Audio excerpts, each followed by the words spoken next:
The voice of Husker Nation is on the air. This is Hail Varsity Radio. Insight, opinion, expertise, along with the biggest names talking Nebraska sports.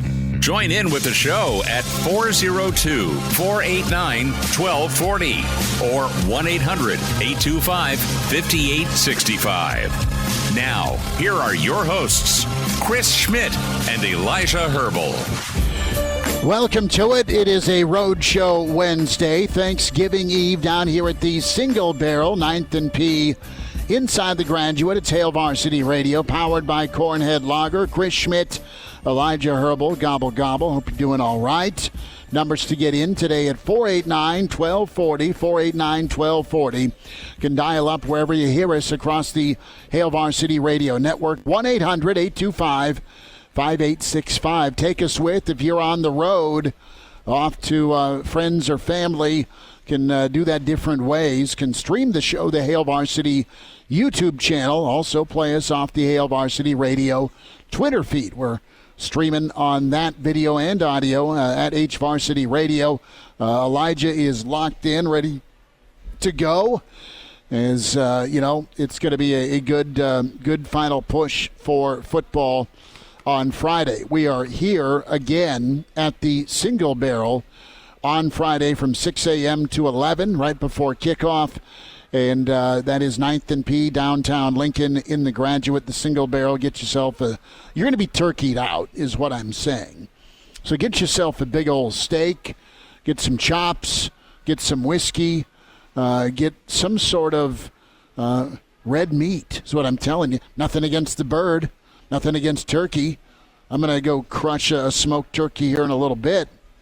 All that being said, Single Barrel is a great option. You want breakfast Friday morning, they're open at 7 for you to do so. So Single Barrel's been fantastic. And Walter is asking about crab meat, Elijah.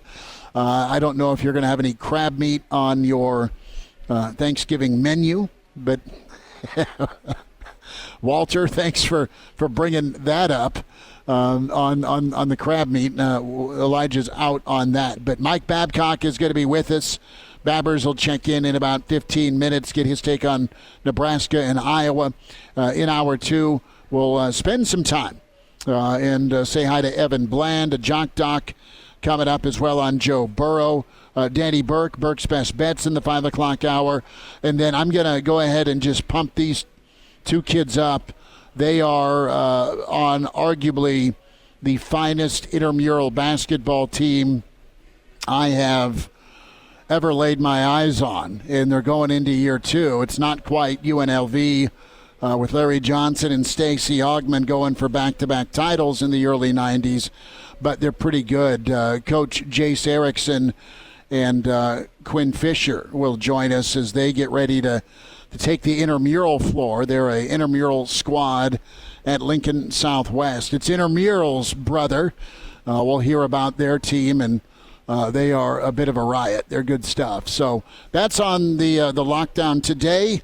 And then, we'll be ready to go. Full football on Friday for you. Post-game, don't forget Real Red Reaction from the bar, coming up on Friday afternoon on Black Friday. Elijah, you geared up. You're shopping all done. Gregory checks in, is going prime rib all day long tomorrow. Good for you, Gregory. We did that one year. That was fantastic with the bone-in prime rib option. You can get a bone-in filet here that is undefeated, but my mouth will start watering and I'll spoil my dinner. But Elijah, a lot to get into. We'll hear a little bit from Matt Rhule and his presser today. One thing we wanted to get into is progress, the topic of progress with Nebraska football in 2023 and the topic of success for 2023. And both can be true, and I know Matt Rhule touched on it. How are you considering progress when it comes to your Thanksgiving Day meal, Elijah? Is it, yes, I'm going back for seconds? No, I am just doing one plate and then 2 pieces of pie. How do you kind of gauge success? A nap 30 minutes after said sit down with the fam? Is it making it through the entire Detroit game unbothered, where you're watching football with the TV tray out versus the old dining room table? I've done both, where you watch football while you eat, or absolutely not. Everyone's sitting down at the dining room table. I mean, the hallmark, the benchmark, I should say, for success for me for Thanksgiving, the Thanksgiving dinners, am I spending time with the people who mean the most to me, Schmitty? It's not about the football. It's not about the food. It's about Look at you. It's about the quality time with loved ones. Say the best answer ever. Spending time with loved ones. I'm getting brownie points played. in case any of them are listening today. So it's completely sincere. So it is completely sincere. That is the best part of Thanksgiving to me. I mean, get some turkey in me, get a nap in me, some time in front of the fireplace. Are you going whiskey or wine tomorrow? Probably neither. You and I have to get up early on Friday, Schmitty. I'm not saying are you going whiskey or wine at midnight Thursday. I'm asking if you're going whiskey or wine for dinner. No. I'll stick to water, maybe some punch. Okay. Maybe some punch. Right. But other than that, I mean, the one thing I thought about, I'm not sure if this made me a Thanksgiving degenerate or not, was going and locking in a Thanksgiving parlay.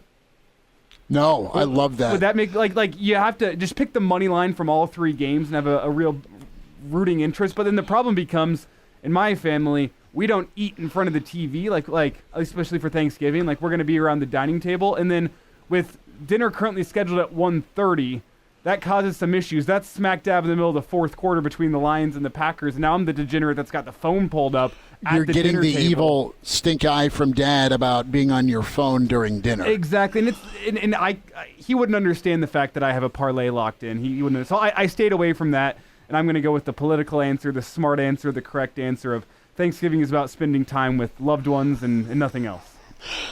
Elijah's 1B is hammering that 3-team parlay on Thanksgiving. Well, I can't wait to see family and friends, and I can't wait to hammer a 3-team parlay.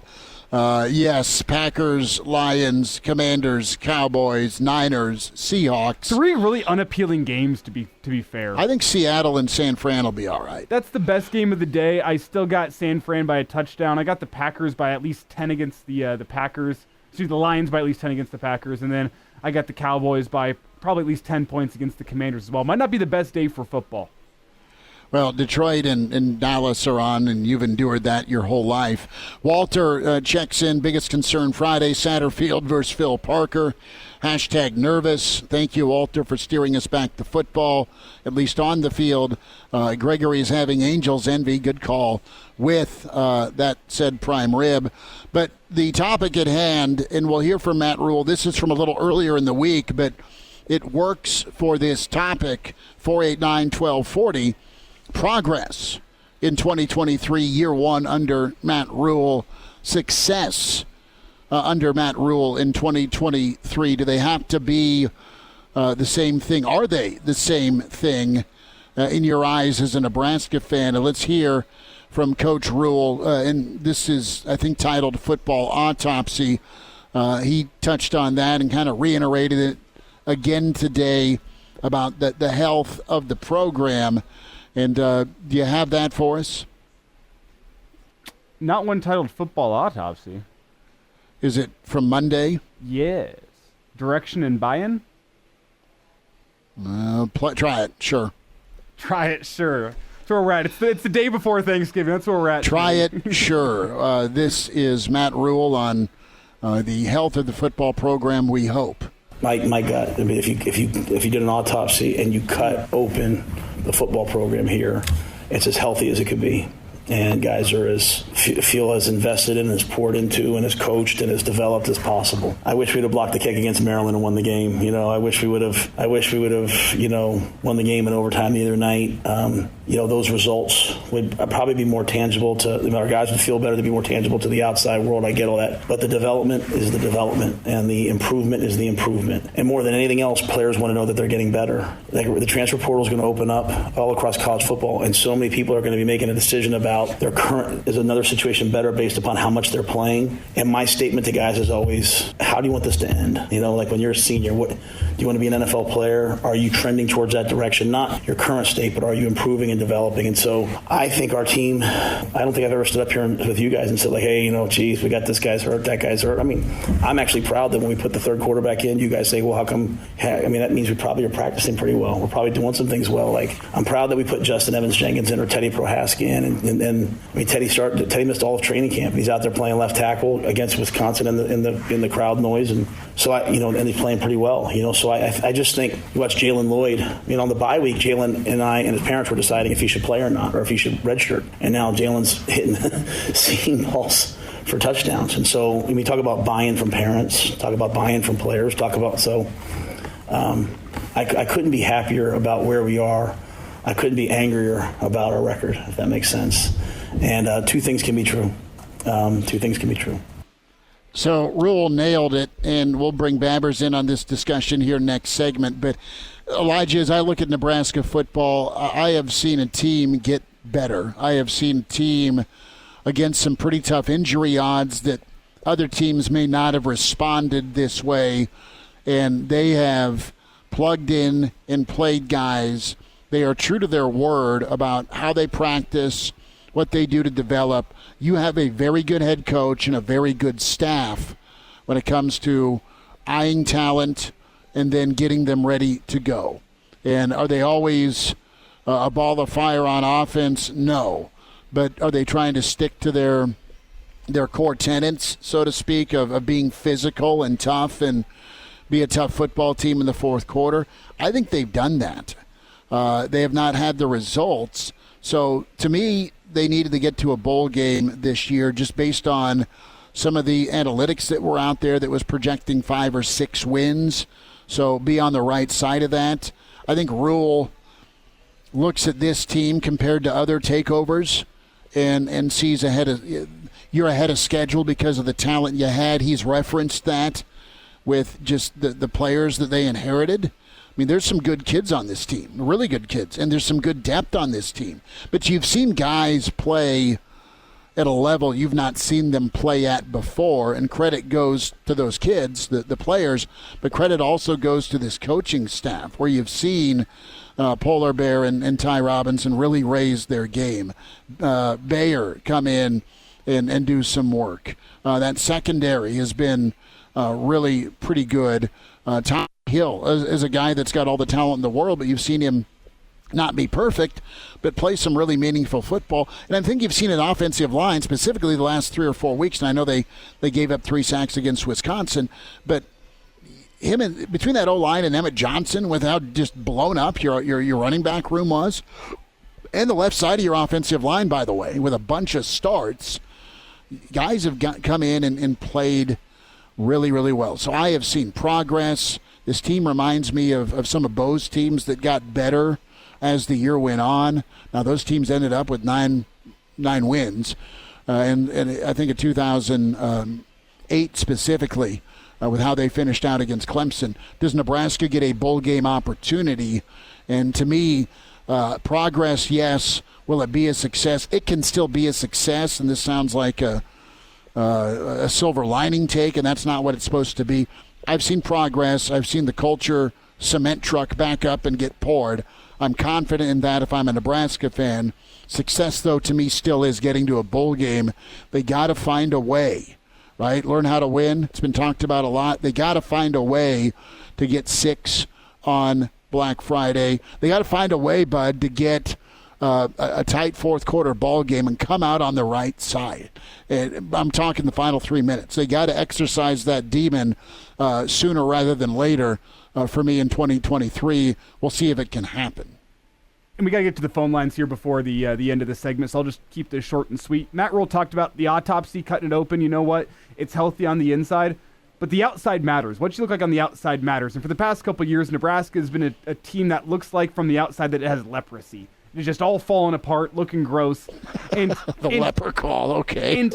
And you know what? The outside appearance does matter. The inside appearance matters in the build, but the outside appearance matters in terms of the perception to recruits, the perception to national media, the perception to your own fans. Getting to a bowl game is the first step to getting that outside appearance looking more to what Matt Rhule says it looks like on the inside. It's a haircut. But you got to get that outside appearance to look closer to what you believe the inside to look like, just to get that outside perception of Nebraska back to where it needs to be, because that's an important factor in building a program too. Big time. Can you attract more talent? Who's on the phone? We got Hurrdat on the line. Who is? Hurrdat from the stream chat. Hurrdat, you're up. Go for it. Thanks for calling. All right. Hey, gents. Appreciate you taking the call, and hope you're doing well. I know we've gone over the Chubba Purdy thing, and I know we have a small sample size, so I say that with a grain of salt. But one thing I haven't really heard people talk about is how, you had Coach Satt after, that last end-of-game drive talk about how Chubba only knew or had practiced like 2 of those plays on that 93-yard drive. Then, obviously, against Wisconsin, you have the first 2 drives end in a touchdown. And we all know that those first 2 drives are scripted. They practice it the week before the game. Coming in, they know exactly what they're going to run. And then, obviously, you see the offense struggle after you get out of that script. I just wonder what Chubba could be with an offseason as, the starting guy.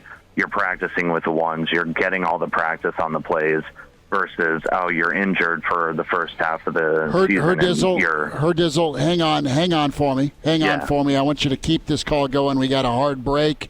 We'll keep it going. Mike Babcock's on the way. All right. And now, back to Hail Varsity Radio. Back with you, it's Hail Varsity Roadshow here at the Single Barrel inside the Graduate Thanksgiving Eve. Chris Schmidt, Elijah Herbel. Big thanks to Hurrdat for calling in. Great points on Chubba Purdy and kind of the upside there. Is he still on the horn with us? He's still on the line. Hurrdat, we cut you off. We were up against a tough break. Finish your thought. Thanks for hanging in. Yeah, I mean, just in summary, I think, I kind of wonder what Chubba could look like after, going through an off season as the number 1 guy. You see him when he's got scripted plays, he goes down and scores twice. You see him take a 93-yard drive when he only has practiced 2 of those plays before. So, yeah, just kind of wondering what your thoughts are on that. All right, Hurrdat, have a good Thanksgiving. And I think you hit on something that is a big-time hope for Nebraska fans, is that you found your quarterback option or a quarterback option for the rest of this season and into next year, because he has looked the part in a brief sample. We bring in Mike Babcock with Hail Varsity at MD Babs. And, yeah, if Chubba can stay healthy and gets the reps and wins the job, sky's the limit, because out of high school he was an elite recruit that Florida State built their football program around at quarterback. Norvell's knocking on a playoff door now. That was his first quarterback get, if you think about it. I've referenced that a lot because it can make or break a program. And Chubba got hurt a little bit. They recruited over him.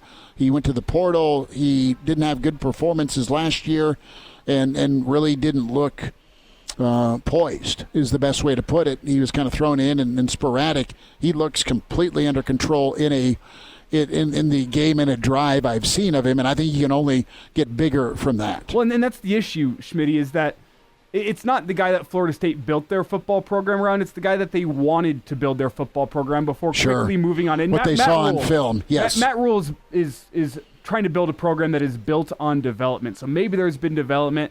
I'm holding my reins tight on Chubba until I see more from him, and instead of just a game and a drive. I mean, you're going against one of the top defenses in the Big Ten on Friday. How is that going to go for Chubba? That's a big question, but that's probably what's going to determine, to me, how realistic is Chubba's future with the Nebraska football program, is how does he compete against a school like Iowa, one of the top defenses in the Big Ten. Babbers, let's get your take on this, the upside of Chubba and what you have at quarterback that's been a bit of a merry-go-round this year. What's your reaction to, what potential you have with Chubba Purdy at quarterback moving forward in this offense? And Mike, you're muted. Oh, Mike, you're muted, bud. You are muted. The look on his face. I wish everybody son of a... listening on radio could have seen the look on now my I face. said everything of substance, and now I forgot what I said. Mike, that was incredible. That was a money take, man. Thank you. Reset. That's one of the things that was surprising to me was that I think that the week of the Maryland game, he was on the scout squad most of the week. And then he gets the opportunity to get in the game and does what he does. And then he gets a start and he does what he does at the beginning, as the listener pointed out. I still think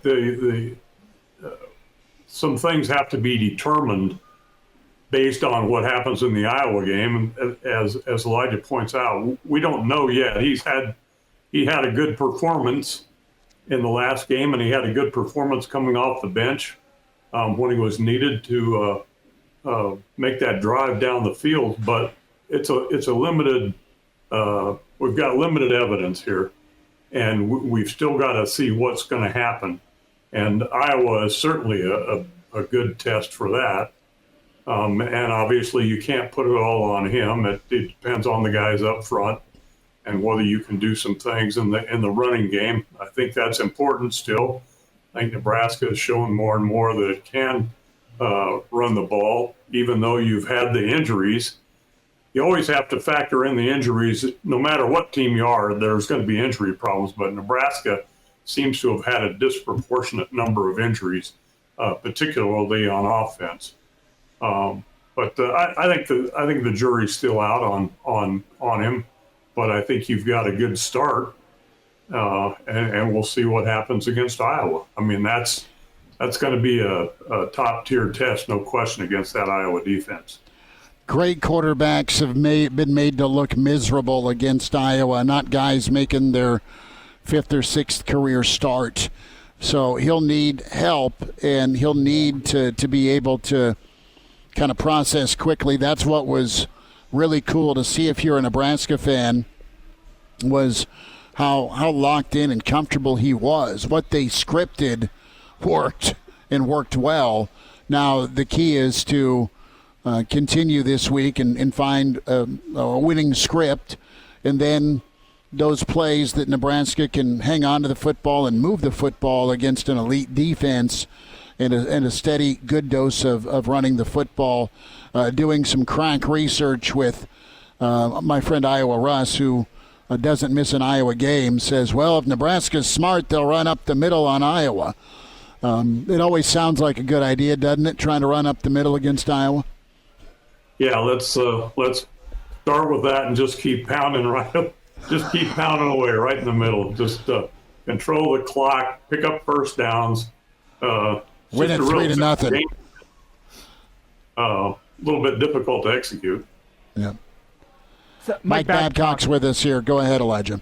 On Hail Varsity Radio, Mike Babcock joining us, his usual Wednesday segment. And Mike, whenever you look at this Iowa-Nebraska game, currently the Vegas line, not only is it the lowest total in college football history, I think that's a fun little tidbit and probably is going to be what we see on Friday at Memorial Stadium. I'd be shocked if we saw any sort of shootout. But you look at Nebraska being the favorite. I want to get your reaction to that, because based on everything I've seen from Iowa and Nebraska this year, they are built in similar ways. A high-level defense and an offense that just does enough. Whenever you get the ball in a short field, you take advantage, and you know what, 13-10 is a win. But the difference between these two programs is that Iowa, in those close ball games, consistently finds a way to win, unless the referees say you make an invalid fair catch call, in which case everything's out the window. But that seems to be the difference to me. And what does it mean to you that Vegas has Nebraska winning this game in tight fashion? Because it seems to me that if this game is tight coming down to the fourth quarter, Iowa is the team that has a whole lot more experience winning those tight games and winning ugly. Yeah, I should probably shut off my microphone again when I answer that, so that I'll say that I got it right later on. That surprises me that Nebraska would be favored in any way, shape, or form in this situation because of what you said. And it's going to, theoretically, in my mind, it's going to come down to that. It's probably going to come down to the end here because you've got these two teams that can play defense. And we're going to see a defensive battle. And in a situation like that, Iowa probably has the better defense, right? Statistically, there's no question that that's the case. Will that happen? I don't know. Will there be extra energy because it's senior day? I don't know. Iowa has lost in November, according to their notes, only once in the last 18 games in November. The notes didn't include the fact that once was Nebraska last year. But Iowa has had success with this approach. And again, I'm mystified as to why Nebraska would be favored. Other than I guess it's the home team, maybe that's the tipping point. But when two defenses meet and one as good as Iowa's, you figure that Iowa's probably got a little bit of an advantage there. Also, I would add Iowa's special teams have been special this season. And so 2/3 of the game, offense, defense, special teams, 2/3 of the game go in Iowa's direction, I think. Mike Babcock's with us from Hail Varsity. Get his bi-weekly newsletter with Hail Varsity and Hurrdat Sports. Mike B at hurrdatsports.com. Send a request that way. Babbers, a couple minutes here. Let's talk about the topic of progress and success. Have you seen progress this year with Nebraska football? If they don't go bowling, is the year a success?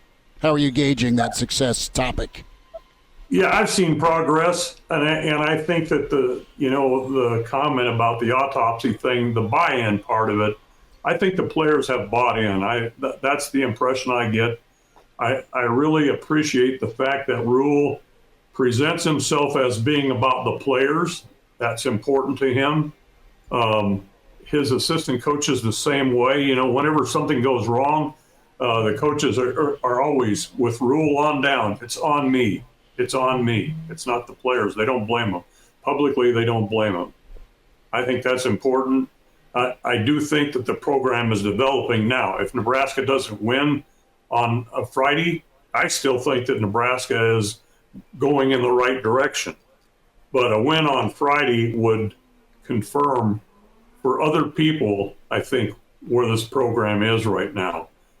People that maybe don't, aren't at the news conferences, don't hear what Rhule says, because Rhule's really upfront about things. That's what I appreciate about him. Question yesterday about earlier in the week about the decision at the end, the time management thing. Somebody asked it kind of masked in that way. That was obviously the question. And he said, I think this is what you're actually asking. Let's address it. And he did. And I thought his response was very, very positive. Kind of changed my mind about how that went. The reason that he did what he did at the end of the game, although he did say later that he also apologized to his players for not at least getting him a second chance at the end zone. Well, and it's been a mad dash the last two ball games, the final 3 minutes, and it would be part of that growth topic, and Rhule's always about teaching, right? Well, it'd be really fun to teach how they pulled off a win in a tight ball game against Iowa. They did it a year ago, but they led by 21 points or 17 points. I forget exactly what it was, but they were blowing Iowa out early. Can you go toe-to-toe against Iowa for 4 quarters where it is back and forth, you're down, you're up, but it's slim? Nebraska, from a psyche and kind of an acceleration standpoint with this takeover and build, they can get a tight win on Black Friday against Iowa, a team that lives that life and does great work. That would be pretty special, especially with Nebraska's depth issues and how they fought through them. So we'll see how this thing all shakes out. Mike, have an amazing Thanksgiving with family. Thanks so much for giving us a few minutes, and we'll get caught up again. You and your listeners as well. Thanks, guys. There he is, Mr. Husker Football, Mike Babcock with Hail Varsity at MD Babs on Twitter. Quick timeout. Hail Varsity Roadshow rolls forward at the Single Barrel. Hail Varsity Radio is live. Now, back to Schmitty. Schmitty's a great guy, but he don't have a brain. And Elijah. You want me to speak? When I point at you, yeah. On Hail Varsity Radio. Back with you. It's a road show here at the Single Barrel inside the Graduate 9th and P. Hail Varsity Radio Road Show. We're back here Saturday from 6 a.m. to 11, right up till kickoff against Iowa and Nebraska Black Friday. Road show continues at the Bar, 17th and P for Real Red Reaction following. We're at the Single Barrel now, and we'll get to football in just a few minutes, but excited to talk with Jace Erickson and Quinn Fisher. Intramurals, brother. Dan Hawkins, the former Buffs coach, coined the phrase. Elijah was an intramural all-star on the hardwood. I was a intramural hack at Lincoln Southeast many moons ago. It was the Spud Webb League because, well, I'm a short guy. But this, quite honestly, this is a bit of hyperbole, but I've seen them play. There's athletes everywhere. The VP4 Elite Basketball team coach Jace Erickson is with us. Jace, this could be the best year yet for your squad. Tell us a little bit about it. Well, we had a lot of guys at tryouts, and I feel like we have a lot of confidence going into the season. I mean, we improved a lot. We had new additions. And I just feel like the guys are buying in. We had a really good season last year, and I just think we're going to be really good this year. A lot of guys that want to play for us and just buying in, working hard, getting better every day. Well, Quinn, tell me a little bit about these tryouts. It's one thing to get a bunch of buddies to form a team. It's quite another to have to make this team. How vicious was Coach Erickson? Quinn, I think you're muted, bud. We'll get that fixed. That's a lap. Oh, no. I can't hear Quinn. Quinn, do we have you? Say something. Can you hear me now? There, we got you. We got you. Yeah, there we go. The tryout process. Yeah, Coach Erickson about a week prior posted on social media trying to, get a big group of guys to come out. And when we got him there, we started with some warm-ups and, we got it going. And, Coach Erickson and I like to think that we're some pretty tough coaches. We're not scared to yell at the guys. So, we really found out who can take the constructive criticism and who can't. And that really helped our process of seeing who's fit for the team.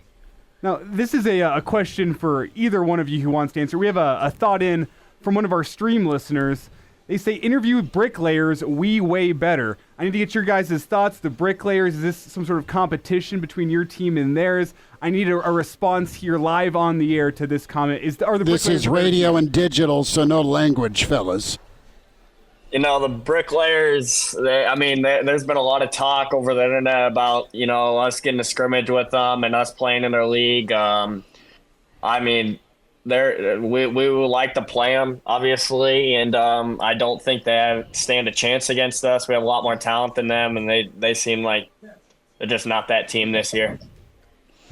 Intramural Hoops tips off shortly, and we're talking with Jace Erickson, Quinn Fisher, the VP4 Elite. It is elite. You got some dudes that have, we're not joking here, Division I football offers, a handful of dudes that are on your team. Fair? Is that right? Yeah. Yeah, there's a lot of talent, athleticism-wise, and that's probably why they're on the court, and they're going to get a lot of minutes on the court because we got a lot of athletic guys that fly around. We don't have that much height, and we trust in athleticism. We're just going to fly around this year. So, Coach Erickson, what's the offense like? I mean, is it structured, or am I watching He Got Game here with just get it to Jesus and let him shoot? Our guys like to shoot a lot. It's a lot of selfish basketball. I'm going to try to make a habit to break out of that, but we're going to get to that point, and once we get to that point, we can be really good. We got a lot of shooters on our team, and we don't have a lot of big men, so we're going to have to take the deep ball a lot. Okay, Quinn, who would you say is the best 3-point shooter?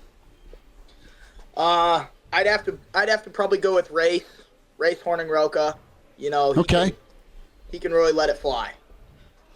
Yeah, I think you've got a Bolte on the team too, and from a lineage standpoint, Bolte comes from the all-time leading 3-point attempt taker in Hastings High School. So there's no fright there. I got to be honest. Carson Schmidt is on this team. My check did not bounce to either of you. Thank you for taking him. What kind of basketball player is Carson? I mean, he's going to be really good for us. He's going to fill a big role for us. He can get in, play well defense, and he gets the job done. He can finish at the rim, gets fouled, gets to the line a lot. So kind of what we need out of him. And, he's a role guy that we need. So role guy provides great support off left bench. Well, no, he's going to get a lot of minutes for us this year. Well, he's improved a lot. I've seen a lot of improvement out of him, and he wants to get after it at practice, and that's what I really like to see. Yeah, Junior is at best 1 for 2 from the line, and he ain't point shaving. How can 4 passes before any shot? Walter, our friend in Philly, that's the word from Hoosiers. Have either of you seen the movie Hoosiers? No, I've never seen it. No. Do yourself a favor this weekend and watch Hoosiers. All right, find a way to watch Hoosiers, and it'll help. Apply. Jace Erickson, Quinn Fisher with us, Intramural Hoops. There's back and forth between the VP4 Elite and the Bricklayers. Final thoughts, gentlemen. Where can folks find out about your basketball team on social media? How can folks come watch if there wants to be this groundswell of support, if you want to show and showcase what this team's going to be? You want to go? Yeah, we've got social media. It'll be VP4 Elite on Instagram, and we'll keep everyone who follows it updated throughout the season. And hopefully there will be a lot of good news on there, which I think there will. And I think it'll be a lot of wins posted on the social media page. Can fans come watch? Yeah. Fans are welcome to watch. January 14th, first tip-off. Not sure on the time yet. Just follow on social media. You can get to us, and we'll love to have everybody out there. We need to go call a game out there. It's going to be a lot of fun. Yeah, I would love to get that figured out if we could, if it does. We have high school we cover. We'll be covering Nebraska basketball. But we may have to just figure out a stream setup, Jace and Quinn, where Elijah and I do play-by-play. Perfect. I have one more thought for you guys. Great. Matt Rhule yesterday, I should say Marcus Satterfield yesterday, compared Iowa's defense to the old men in church league of basketball, saying they might not be the most athletic, but they'll wear you down physically and mentally. You guys have any plans to go play a group of old men to get yourself prepared for this intramural season? I mean, that would be it would be an experience. I think we're a lot more more athletic than them, but that would make us better for sure. We got a lot of scrimmages set up in the off season for practice going forward. So, that'll be an experience. That's something to look forward to if I can get it set up. Think of Manu Ginobili times 5. That is church league basketball, where the guy with the sweatpants pulled up to his nipples just back you down in the paint, and there's no way to stop it. Jace Erickson, Quinn Fisher, Intramural Hoops. It's pretty awesome. VP4 Elite. And check out their handle on Instagram. Fellas, best of luck this season. Thank you. Thank you. Thank you, everyone. All right. We'll wind down this first hour. It's Hail Varsity on the road at the Single Barrel. And now, back to Hail Varsity Radio. Well, that was good stuff. Talking some intramural hoops with Jason Quinn. We'll dive back into Big Red football, and Evan Bland, World Herald, with us in 10 minutes. Reminder about your friends at Dyer Law. When it comes to workers' comp, confused about your options with workers' compensation, put your trust in the team at Dyer Law to help ensure that your rights are protected. You get the settlement you deserve. Call Dyer Law today at 402-393-7529 or visit dyerlaw.com to chat with a trusted professional and find out more about your workers' comp claim. That's dyer.law, 402-393-7529. We're here at the Single Barrel till 6. We're back at the Single Barrel 6 a.m. on Black Friday, getting you ready for Nebraska-Iowa at the bar for a Real Red Reaction Friday at 2:30. Brennan making the trip, man. He'll be here on Friday. Loyal listener from the Black Hills. Going to hit Minnesota, and then he'll find his way to Lincoln.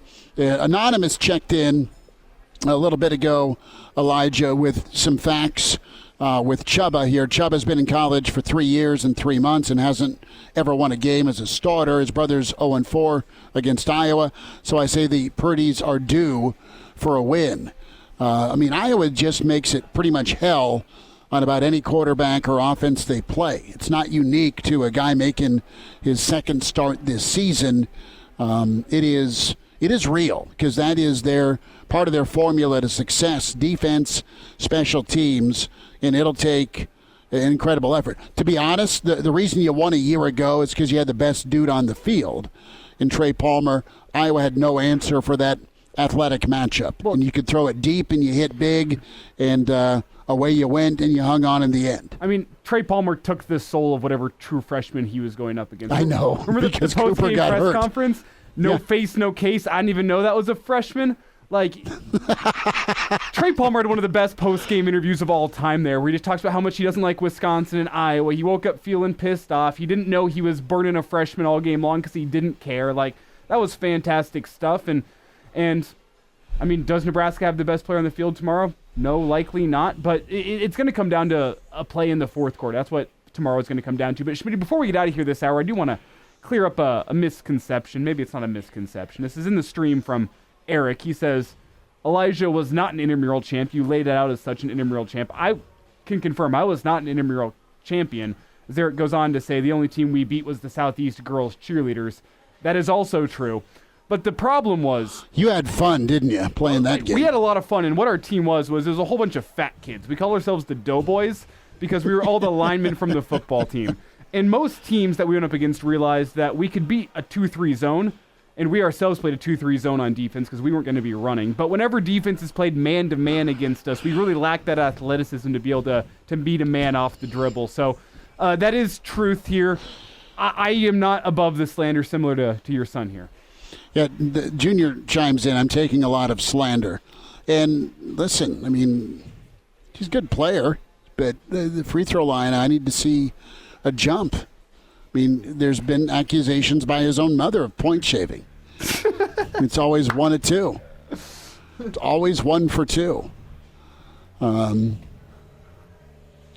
There you go. Back to football here. Tim checks in here on Hail Varsity. We'll get to that next segment, next hour, as it is hour 2 on the way. Come find us here at the Single Barrel 9th and P Hail Varsity Roadshow Friday.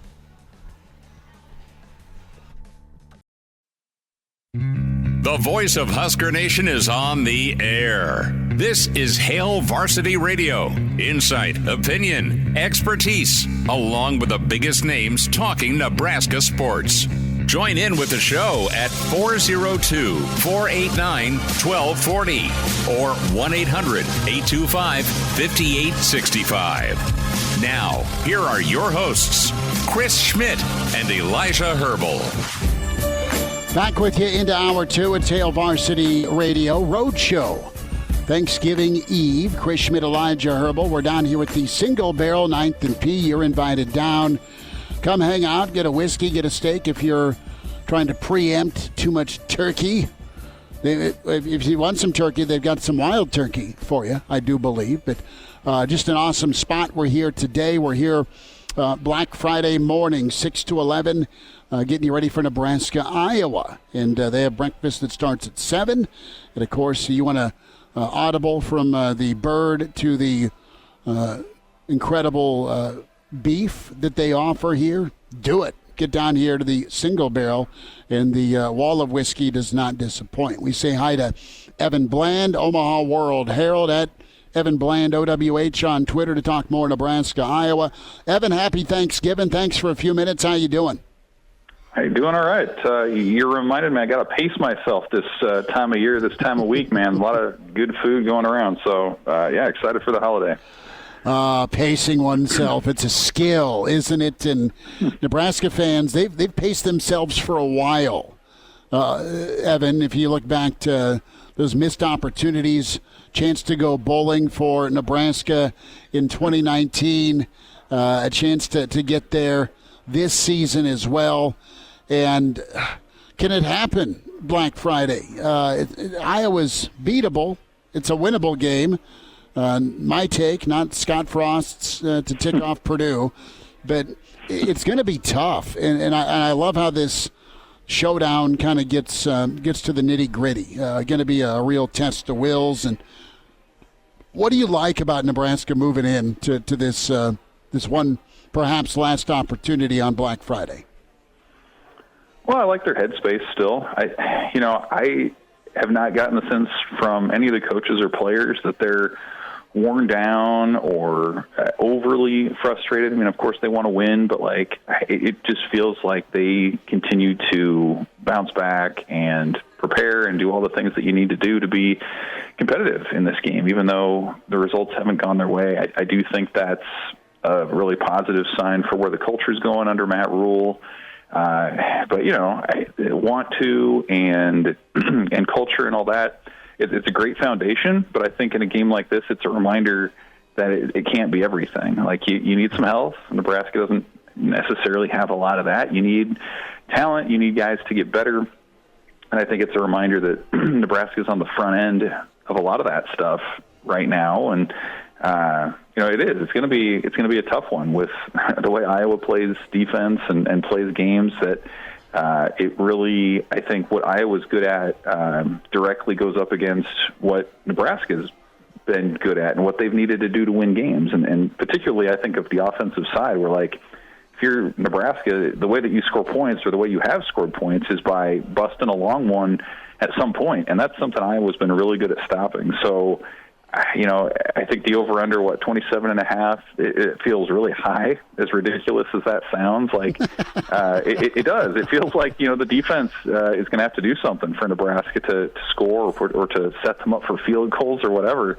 I think it'll be a close game. I think they can win it, but it's an example of two teams at very different points in kind of figuring out who they are and how they go about winning games.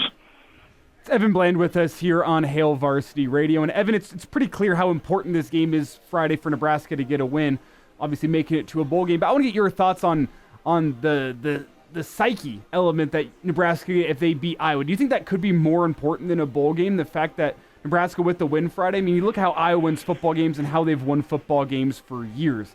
They thrive in close games. They like to dirty things up. They like to win those ugly football games. They do it by waiting for you to make a mistake and capitalizing on that mistake, if you boil it down simply. And I want to get your thoughts on the psyche it could mean for this Husker football team if they could beat Iowa back-to-back seasons, especially with just how Iowa wins football games, almost the perfect foil to know how Nebraska has lost a lot of football games over the past 5 years or so.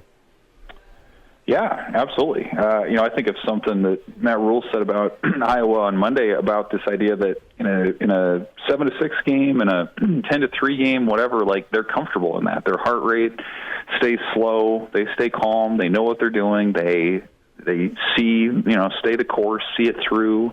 And, Nebraska has stretches of doing that, but then they get away from it, right? With maybe an ill-timed pass call or a fumble or an occasional blown assignment defensively. They're getting there, and you can see kind of what the blueprint is going to be.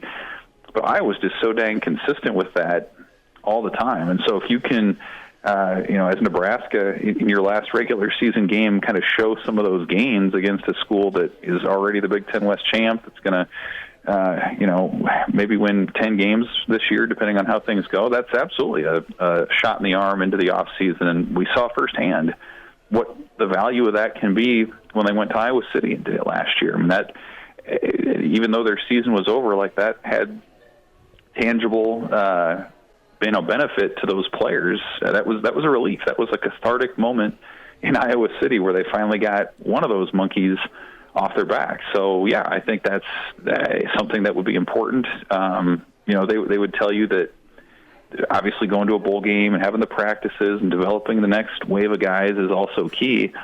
But, yeah, if you can turn what was a lengthy losing streak against Iowa into a winning streak and actually beat them in Lincoln for the first time since 2011, as crazy as that sounds, that's a great start. And in the big picture, that's what everybody's talked about all off season was, can this team get to a bowl game? Can it show some proof of concept moving forward? And this is, take 4 to get to that bowl game and see if they can do it and maybe if you do it against Iowa, that could be the sweetest way to do it overall.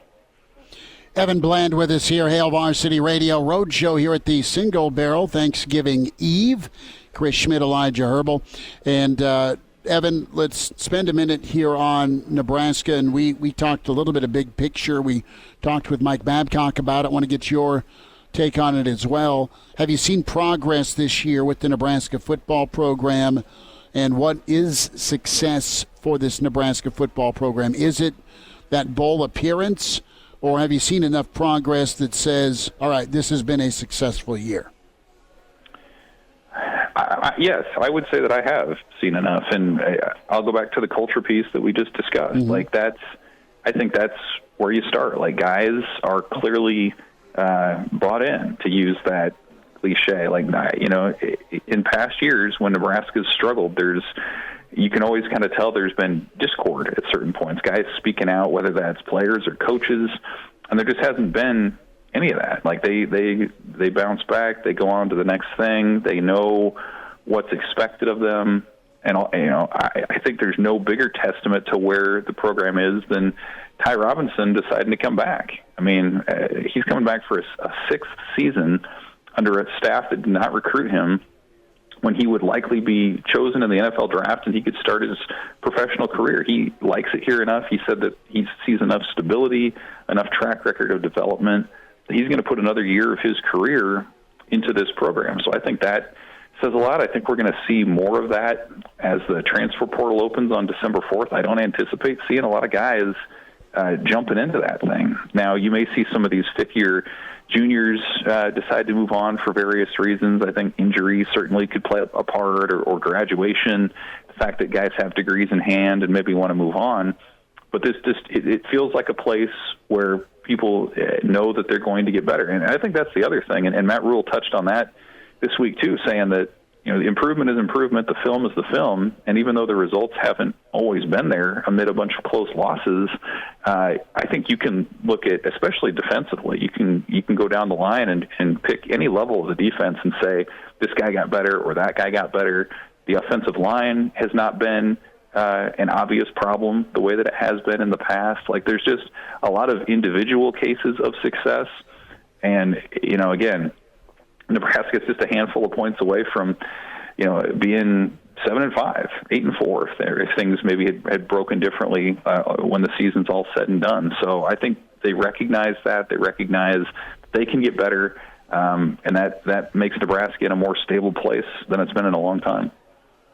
Evan Bland is with us here on Hail Varsity Radio, talking Nebraska-Iowa, the end of the season, looking ahead. And Evan, we have to get your thoughts on Chubba. Just what do you want to see from him on Friday? I guess, what is a successful day? We kind of laid it out with Mike Babcock that Iowa is one of the best defenses in the Big Ten this season, and that's a lot to ask for from Chubba, to ask to have a similar performance to what he did against Wisconsin, but that might be what he has to do if he wants to put his name into the running for winning that starting quarterback battle next year, should he choose to come back. So I want to get your thoughts on what a successful day for Chubba looks like on Friday against Iowa.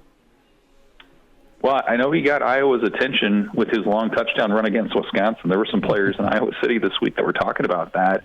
And I think, kind of right along with us, like, they maybe didn't expect that he could be that fleet of foot or that much of a threat as a scrambler. So I think Nebraska is going to need some of that. I mean, that's become pretty clear here going into game number 12, that the way Nebraska moves the ball is going to include a heavy dose of quarterback run. So I think you're going to lean on that some.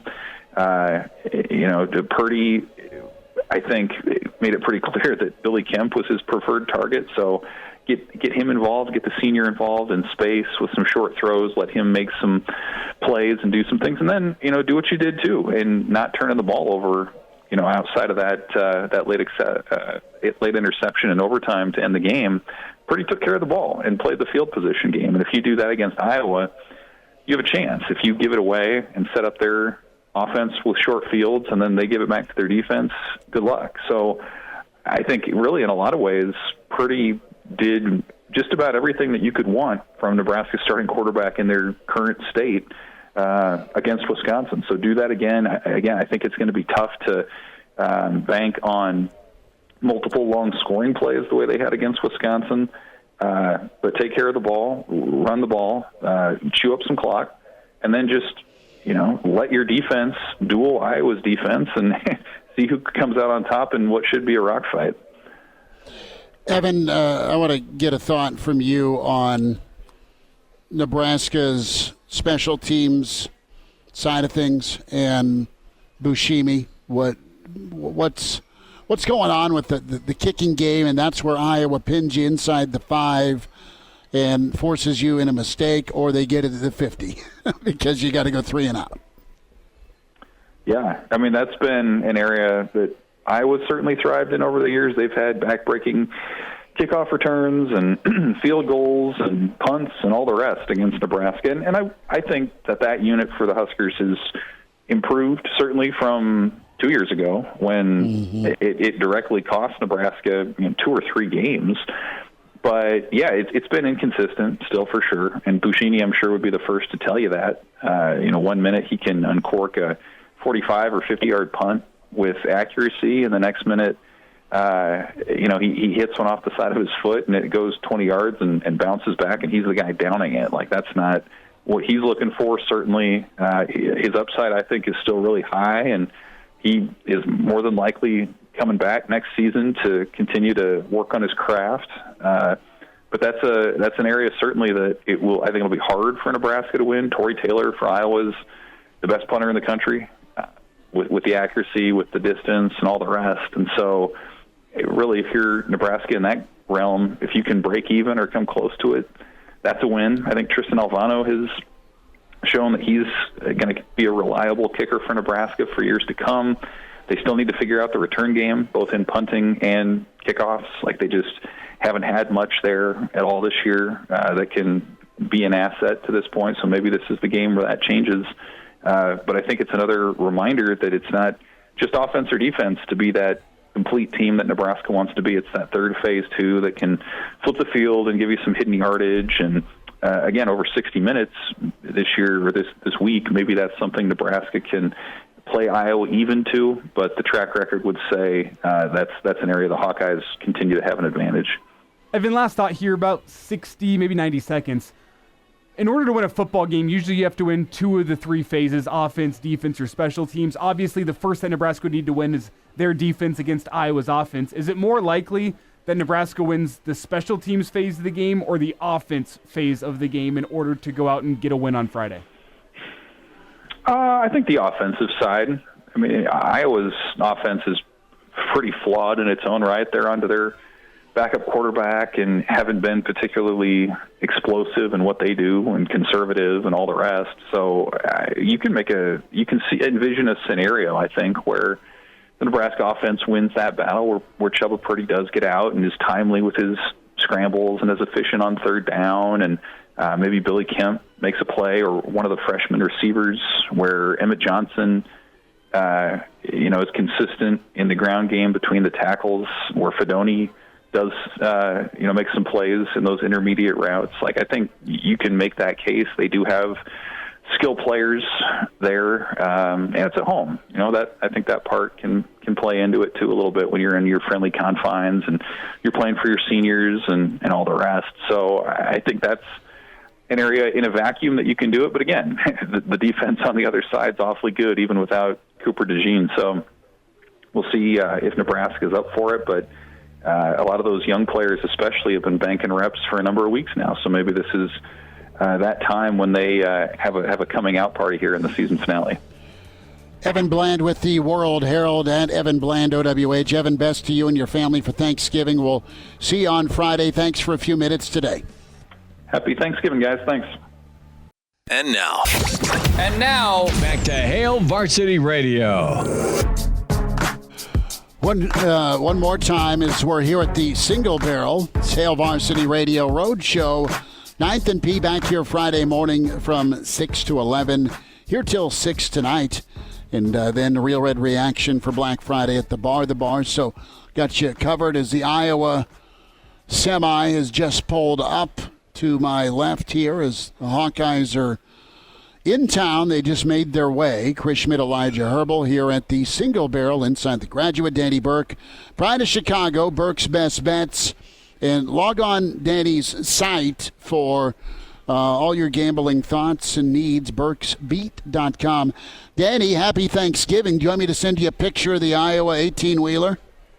Yeah, absolutely. Send that my way, and make sure you get some egg yolk on there, and make sure it's a good amount of it, too. And I'll be sure to send it to my sister so she knows what they're walking into on Lincoln on Friday. But, happy Thanksgiving to you and yours as well, fellas.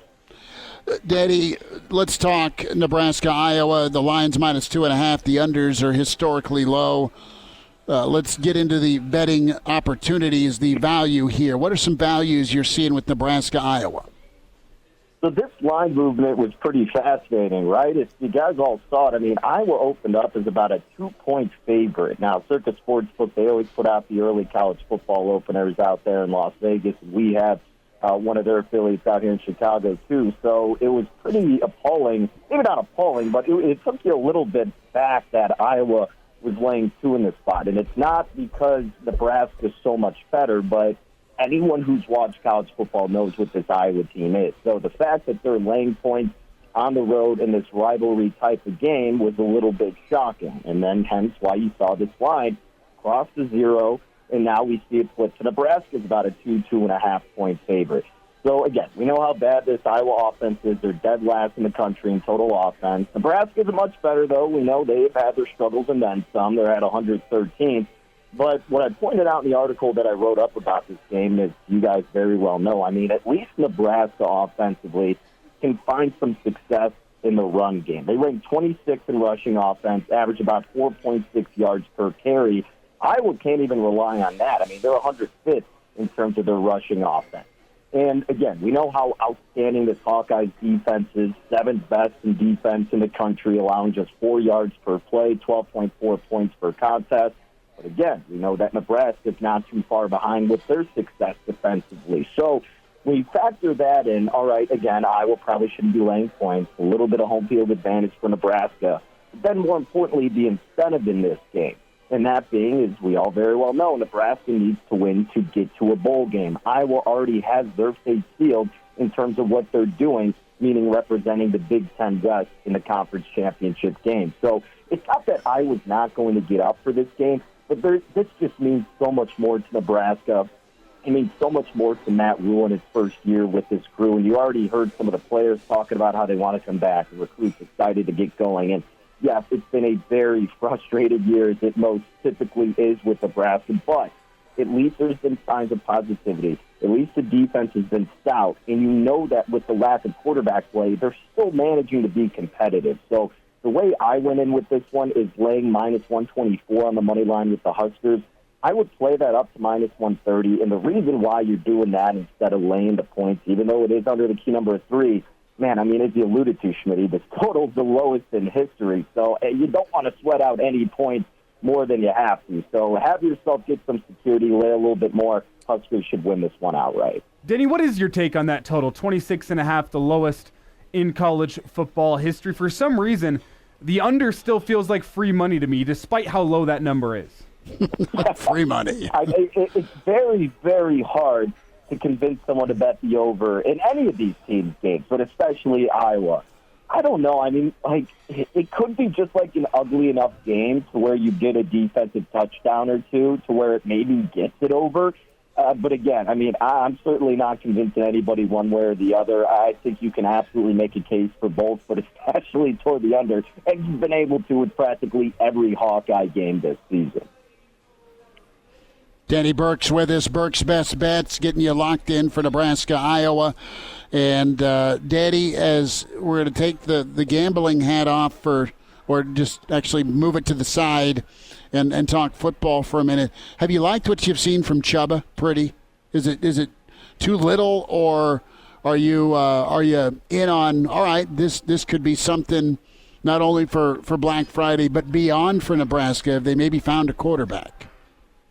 You know, I do think there's some pros to take away from it in the sense that he's not afraid to kind of let it fly a little bit, not afraid to put his body on the line. And, yes, you saw that with Heinrich Harburg a decent amount, but again, you understood the limitations that were there with him. I think this is really good for Purdy to get these experiences these last couple of games, and hopefully in a bowl game, to where, yeah, you want to keep him going into next year, but you're still going to be seeking out someone who can actually take you to the next level in the quarterback position.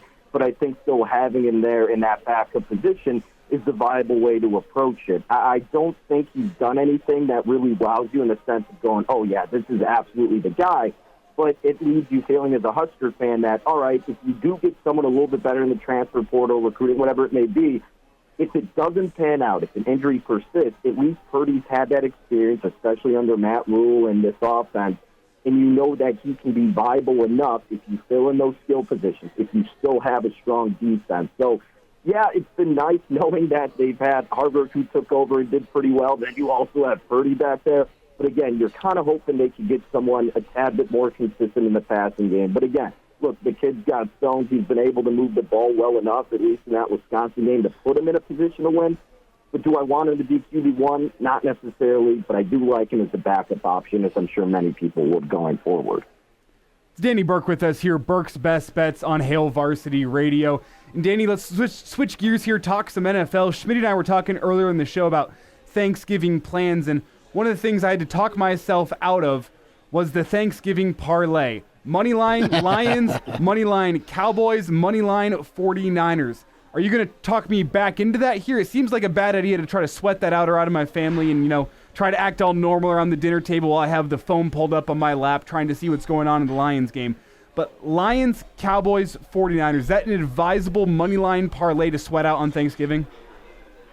Yeah, I mean, look, it's a tradition unlike any other, right? The rest of your family's having a great time while you're going back and forth, checking the TV, and they're like, why are you getting mad at a game involving Sam Howell? And then you have to explain to them that you're sweating out the three-team favorite parlay. But it's hard to really convince anybody to go the opposite direction. I'm sure I'll get involved, but right now, I was trying to find some plays for tomorrow and didn't really feel like I had that big of an advantage.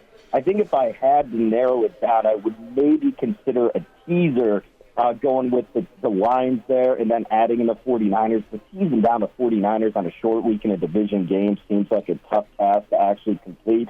I'm sure it'll come through, but again, as you alluded to, Elijah, you're going to be sweating it out more than you need to.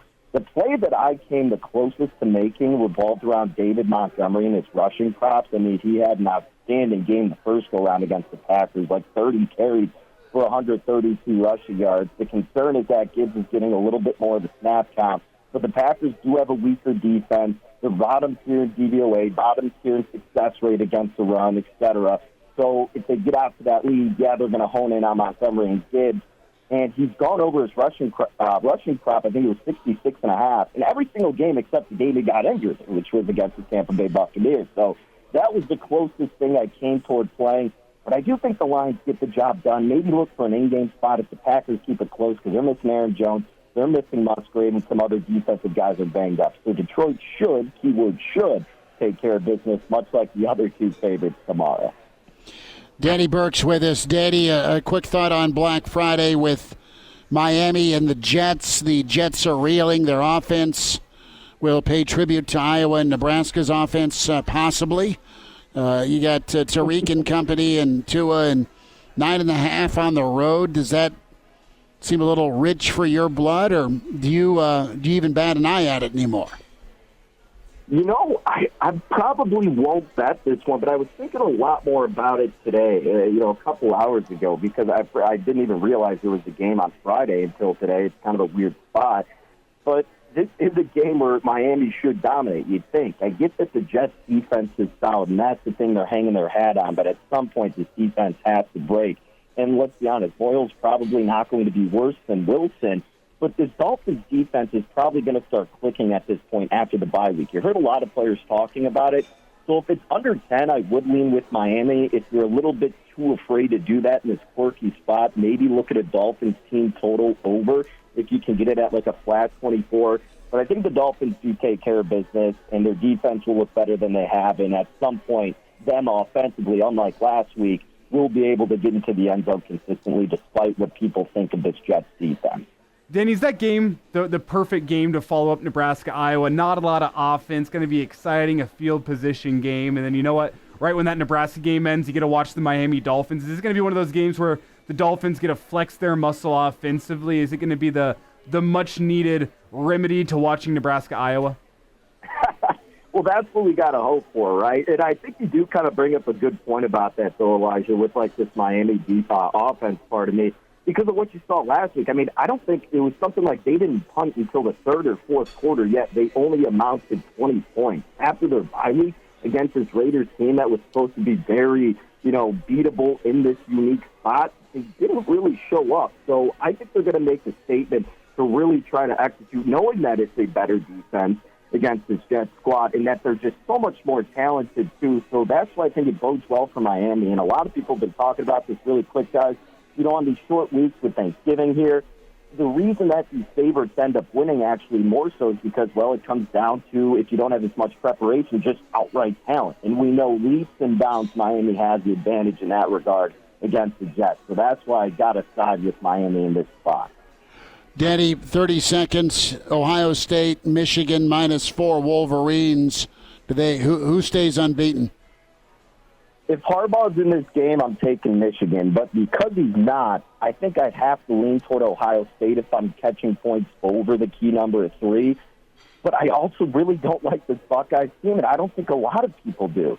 What I may end up doing, I'm going to dive into this more so tomorrow, guys, and I'll be sure to tweet it out, but I'm liking the under for the full game, but maybe even more so for the first half. They're probably going to be more conservative. You don't want to be the side to make that big mistake early on. Second half will be aggressive, go for it on those fourth and shorts, but first half I think it's going to be conservative and would maybe consider the first half under more than the full game under. Danny Burke, Burke's Best Bets, Pride of Chicago with us, Hail Varsity Radio. Find him, burksbeat.com, as well as at Danny Burke 5. Pride of Chicago, enjoy your Thanksgiving with family. Thanks for jumping on. Yeah, you as well, guys. Enjoy the game. Go Big Red. All right, there he is, Danny Burke. We're here live at the Single Barrel, 9th and P. And now, back to Hail Varsity Radio. Back into it, it's Hail Varsity Radio Roadshow, Thanksgiving Eve here at the Single Barrel. Time for a Jock Doc Wednesday. Nebraska Orthopedic Center, Dr. Brandon Seifert. Dr. Brandon, you got the turkey all picked out. How you doing? Hey, I'm doing great, guys. Got the turkey ready. Actually got the ham ready to smoke tomorrow morning. It's going to be good. How about you? I'm doing a little smoked turkey tonight, more smoked turkey tomorrow. And, I'm going to be sad, though, that I won't get to see Joe Burrow anytime soon. He's the focus of our Jock Doc. Love watching him play. Pretty tough to see him even try and throw a football and then just drop that ball in pain. A wrist injury. He got knocked out of last weekend's game, Dr. Brandon. And the NFL's investigating how is he not on the injury report. What's your take on this situation with the ligament Burrow's messing with? Yeah, they haven't been real clear about exactly which, kind of ligament we're dealing with. You have a couple of suspicions as to, where that would be. There's two kind of main ligaments that we'll see, trauma to in this area. Probably the most common one has a big, long name. It's called triangular fibrocartilage complex, or TFCC. And essentially what that is, it's a triangular-shaped ligament that goes on the outside of your wrist. There's a little bump on the outside of your wrist we call the ulnar styloid. And that triangular-shaped structure, which is the ligamentous complex, that kind of stabilizes that outside and backside of the wrist, runs right over that area. My suspicions are that's where this injury is. It's pretty common. And so that could be one area. Something that's more significant would be if you kind of go right in the middle of your wrist on the backside. There's two structures there that are called your scaphoid and your lunate, two of the kind of main stabilizing structures on the backside of the wrist. There's a ligament that actually sits in between those two. It's called scapholunate intercalated ligament. And that ligament's very important for stability as well. But it's hard to tear that one in isolation. Typically, you'd have a fracture associated with this to have that happen. It doesn't sound like a talking fracture, so that's probably less likely. At any rate, for him, they're even talking surgery. So it must be, fairly significant, both in terms of the extent of the care, but also in terms of the symptoms he's experiencing. Dr. Brandon Seifert with us here at Jock Doc Wednesday on Hail Varsity Radio. And Dr. Brandon, some of this controversy with this injury stems from the fact that Joe Burrow was getting off the team bus last week, was wearing a black brace on his wrist. And then that footage got taken down whenever some internet sleuths saw that and was like, well, he's not on the injured report. Why is he wearing that wrist brace? And then that same wrist gets injured during the game. Joe Burrow says that the reason he was wearing the wrist brace had nothing to do with the injury he later suffered in the game, that they were completely separate. Do you buy that or not? Put me on the spot here, fellas. In your medical opinion, in your professional medical opinion, do you buy that or not? Yeah, not having free tape before that to see, if there was an injury that occurred before. I mean, it's hard, obviously, to make that jump. I mean, I guess we'll take him at face value at this point without having any prior evidence. Obviously, you think about playing at that level. If you're doing any contact in practice, even in game before, who knows if he had some kind of other injury, little wrist sprain from before. Could be maybe nursing some tendonitis he's had throughout the season. That could be pretty common. And it's not that uncommon to see athletes who are wearing, braces around, outside of practice just for comfort. And that's, a pretty reasonable explanation. So, yeah, it'd be hard to speculate and say that he was trying to play the game, but it does open it up for at least debate. But Dr. Brandon, is there a chance that potential injury, the reason that he's wearing a wrist brace, could lead to extra ligamental damage? Have you seen anything like that where, you're nursing one injury, not enough to be listed on the injury report, but then because of that injury, it leads to a more severe injury down the road? Yeah, and that's probably the more likely scenario here. Maybe he had a little slight sprain to that area, still could play with it. Maybe a touch limiting for him, but he still was kind of the same guy. And then you go out and you just basically kind of finish off the stretch or partial tear that was there, make it more of a complete tear. And that's probably the more likely scenario here. Dr. Brandon Seifert's with us, Nebraska Orthopedic Center at Jock Doc Wednesday. We're talking Joe Burrow, his torn ligament. And, it would have been an easier sell for Joe had he been doing the old infomercial Brett Favre pickup football, right? With that those copper compression giddy-ups that they're wearing, that Favre and Jerry Rice are rocking. But on a serious note, to kind of follow up from what Elijah said, is this something that can just all of a sudden happen after a tough hit, or do you look more towards this ligament issue that's a tear as kind of an accumulation? Mm-hmm. Honestly, Chris, I'll see it happen in both scenarios. We'll see it where, like for example, our hitting athletes, our baseball players, there's just so much torque that kind of goes through that side of the wrist when they're hitting. If it truly is that TFCC region, which is my suspicion for, then we'll see just a ton of torque. And that's kind of that chronic wear over time. But you can also see it where, somebody has a violent kind of hit on the football field. And you kind of have that wrist, held steady in one position, and they kind of push it drastically in what we call the radial deviation direction, or towards the thumb side of the wrist. And you definitely can tear that. Sometimes it's more of a twisting, torsional type of injury. And all that stuff is absolutely fair game. So, yes, you see this both, one-time acute injury, two, you can also see it a lot kind of on a chronic, repetitive type pathology. When it comes to recovery, and anytime you're messing with a quarterback's throwing region, that arm, that hand, that elbow, that shoulder, the wrist, what is best case, what is worst case scenario from the procedure and then the recovery and rehab with this procedure? Yeah, best case scenario would be, and a lot of times with these, they'll go in, they'll do surgery. It ends up being kind of a wrist scope, if you will. They'll go in, they'll look at the ligament. Oftentimes there's still a good amount of that ligament still attached, and there's just kind of loose floating debris that's catching in the joint, and they can just do what we call a debris bin or a cleanup of that debris or material. That's an easier recovery, pretty good long-term outcomes with that. Obviously, there's the worst-case scenario where you have really substantial tear and a lot of instability has resulted because of that. Then you have to talk about doing some of these anchors and suture repair work and essentially ligamentous repair work, and that's much, much longer in terms of when can you let them throw and how long does that recovery totally last. And then in the end, how much stiffness is there and what's that look like in terms of a throwing athlete down the road.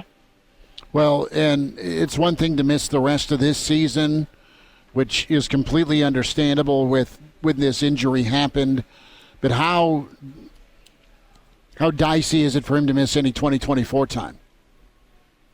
I think that there's a really good chance he should be back by at least the summer. I bet he's back throwing, probably this spring, maybe around May, June. He starts to do some throwing. I think it'd be reasonable. Even in kind of the long game, if they had to do a repair, I still think he's probably back throwing by early summer next year.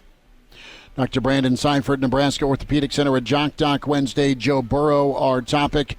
Dr. Brandon, best to you and your family. Thanks for taking time again. All right, fellas. Take care. Have a great Thanksgiving.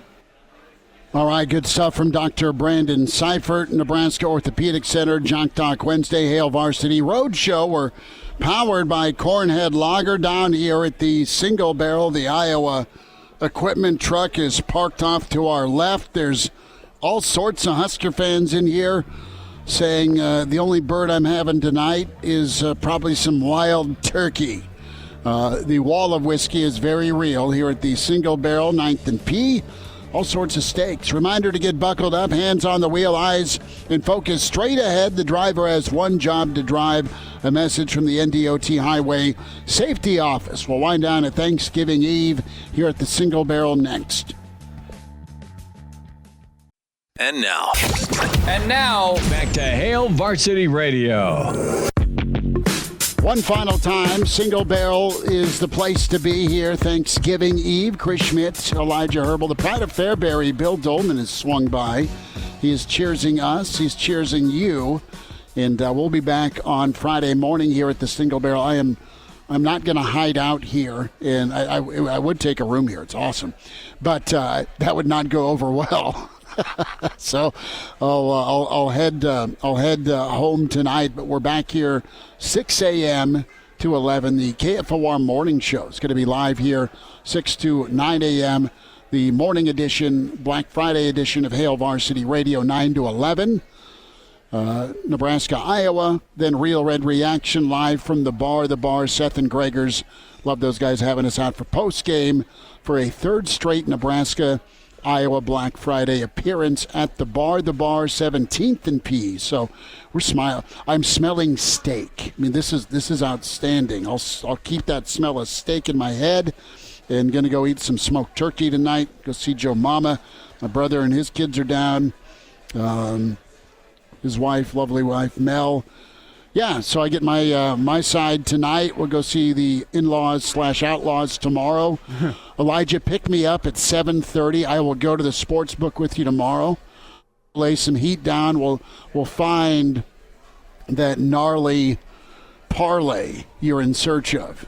Because what you want to do really at Herbal Essence is post that improbable, incredible, look at me winner of I spent 50 and I got 50K. Elijah's going to be driving to work in an Escalade or something. Well, here's the problem. I want to bet the Lions. My roommate's a big Packers fan. I don't trust him. But upon doing some research, since the AFL-NFL merger, the Detroit Lions are 0-12 on Thanksgiving when the moon is in a waxing gibbous phase. Tomorrow, the moon will be a waxing gibbous. I mean, well, how does that strike you, Schmidt? Does that mean we got to fade the Lions? I think you got to fade the Lions, and from the superstition is very real when it comes to Washington's football team and the presidential election. It's also very real about Notre Dame playing basketball on St. Patrick's Day. They don't lose. Well, but the problem with that Lions take is the chicken or the egg argument, almost like causation, correlation. The Lions have just been terrible since the AFL-NFL merger. Is that why they've lost, or they lost because of the moon? We're going to find out tomorrow. Well, they're not terrible this year. I mean, they're going to be a high seed. They're going to win their division, which I don't think Minnesota's terrible. I think everybody else in the division is terrible. And they've got something going. I mean, their coach is outstanding. They've got a decent team. They can run the football. They're solid. Chris chimes in, 5-7. The season's done. White leaves. Get used to mediocre Nebraska football. Live by the philosophy of lowered expectations. It reduces stress, headaches, and disappointment. You know, it also reduces fun, though, right? I think it's okay to set a level of expectation and listen.